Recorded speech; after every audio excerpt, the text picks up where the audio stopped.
কোদালিয়ার বসুবাড়ির পুজোয় স্বাধীনতার গল্প, দেশ নায়ক সুভাষ চন্দ্রের স্মৃতি। এই বাড়িতেই পুজো কাটত বালক সুভাষের।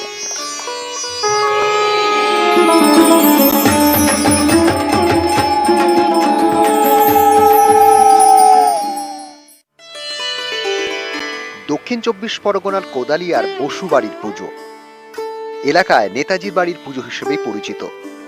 বাড়ির আনাচ কানাচে পুরনো দিনের কথা, স্বাধীনতা সংগ্রামের ইতিহাস, নেতাজি স্মৃতি।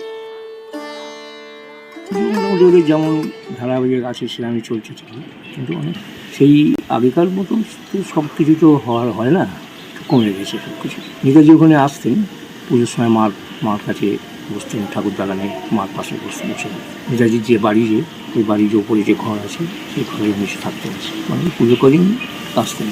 এমন একজন ব্যক্তিত্ব মানুষ যাকে সারা পৃথিবীর মানুষ ভালোবাসে।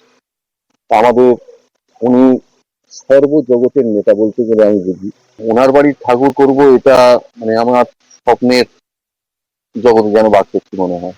আমার বাবা করতেন, বাবার পরে যে আমি সুযোগ পেয়েছি, এটাই আমার কাছে বিরাট হয়ে গেছে। মহালয়ার পরের দিন থেকেই বসুবাড়িতে শুরু হয়ে যায় পুজো। সে সময় বাড়ি জুড়ে চাঁদের হাট। সাবেকি রীতি মেনেই পুজো হয় বসুবাড়িতে।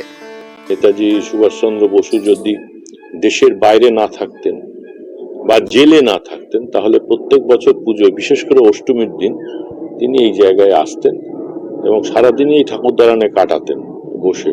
সন্ধি পুজো শেষ করে তারপরে উঠতেন, এটা শুনেছি আমাদের পূর্বপুরুষদের কাছ থেকে।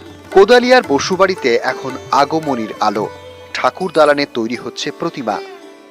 দক্ষিণ 24 পরগনা সহ এই রাজ্যের এই কোদালিয়ার বসুবাড়ির পূজা বা নেতাজির বাড়ির পূজা হিসেবেই এলাকায় পরিচিতি লাভ করেছে। সোনারপুর থেকে অর্পণ মণ্ডল, নিউজ 18 বাংলা।